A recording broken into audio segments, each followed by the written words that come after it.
Kakaiba yung pakiramdam nung akap ng anak ko, Agent. Nung natulog kami na magkatabi, parang lahat ng problema ko nawala.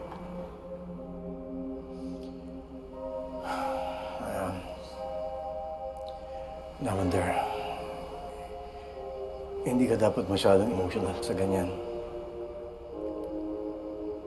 Huwag mo kakalimutan, ikaw si Lavender Fields. At hindi si Jasmine Flores na ina ng anak ni Lily.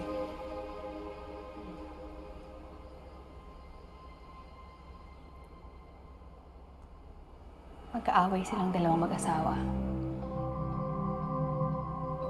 Parang may kinakatakutan silang mangyari. Ang gusto ni Lance, umalis kasama si Camila. Ayaw ni Lily.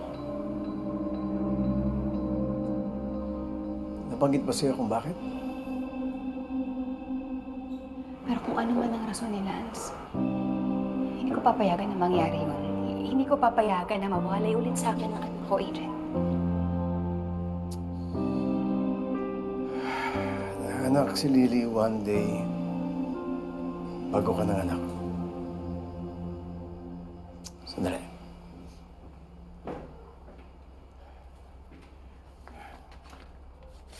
Ito yung record ng birth certificate.